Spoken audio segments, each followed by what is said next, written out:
After I spent over 2 days and talking with over 20 tier 5 players and asking the same question, where do you spend your resources after you already have the tier 5s? And I can personally say, as a tier 5 players for like 3 seasons, I agree with 60% from all the tier 5 players I ask about where should your resources go. And by resources, I don't mean these resources that are or gold, mana, or something like this. I'm talking about your money. So the moment of truth are coming. You open your tier 5. Yes, baby, you get even pathfinding level 10. So you open your tier 5. What next? There is basically 3 places you can go. You can go either for heroes, for artifacts, or just to train more troops. Now, some percentage from the people I asked, they told me they're going to focus over the heroes.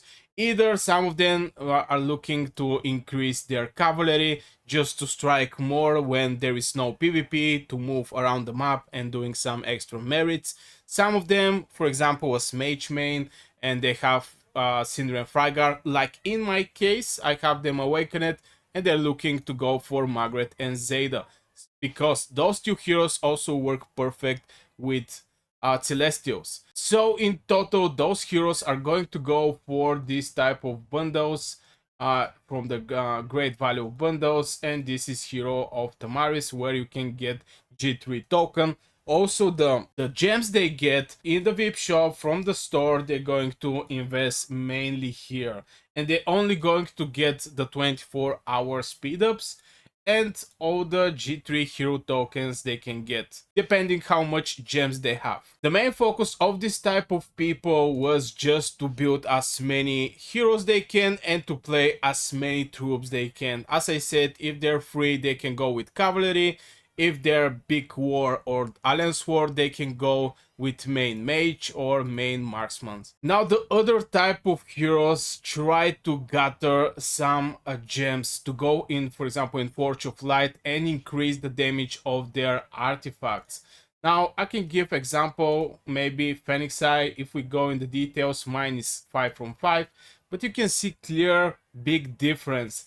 First of all, the damage, if it's level 1, is like 2k, if it's level 5, it's like 4k. The maximum target increase 1 extra, and it can hit like 5 targets. Now, of course, there is diffused damage, well, up to 5 enemies when you hit with this artifact, but in general, they're going for specific units. For example, their main mage, in my case, they have their Lilia, they have their Bertrand, they have their Velen, Toher, and blah blah blah. They have all these heroes awakened, and the only thing they're looking for is to increase the damage those heroes are going to do by going in the different events. Currently, there is no events, just a wiki spin. But yeah, in general, they're focused over the artifacts, and those artifacts are going to help them to do more damage with their awakened heroes. And finally is my type of people, basically. Those people are having their mages awakened. Like in my case, I have Lilia, Velen, Bertrand, Toher. All the mages are awakened, even Waudir. I have my marksman combo for the Behemoths. I get Sindrian and Frygar awakened, I think, before 2 seasons.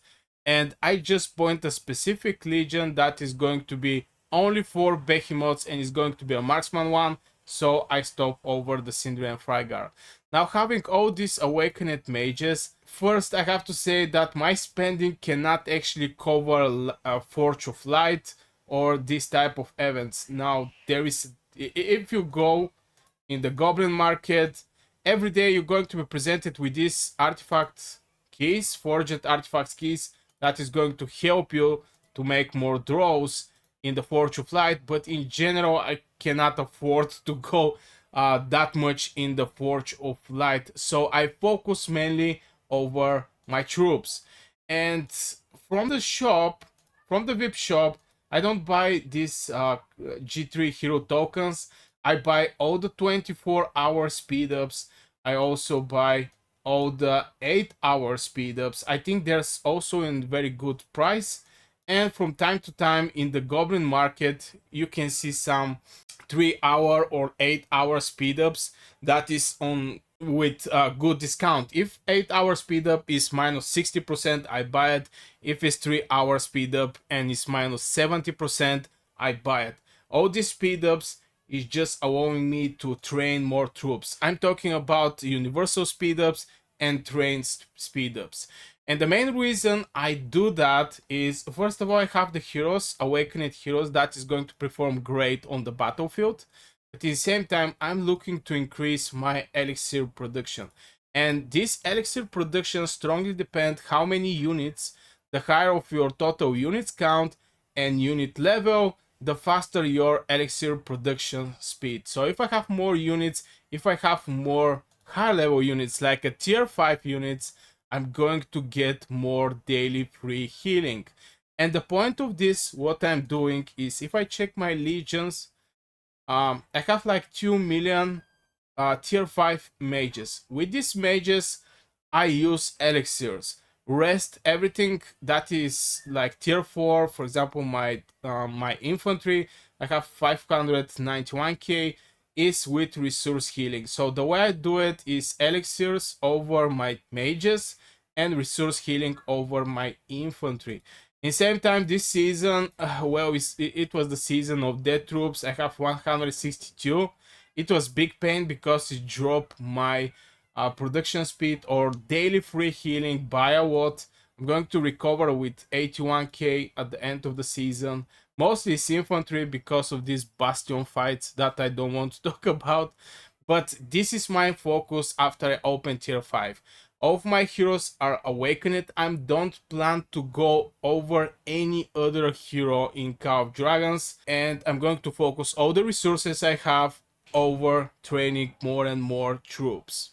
And of course, if you pick this path, try to catch your home kingdom 10% boosting training troops, the percentage of the training by 10%, get one level 5 milestone with 10% training, and if it's possible a title. I don't know, I'm not so sure about the title, but do huge push over the troops with huge discounts over the speed ups.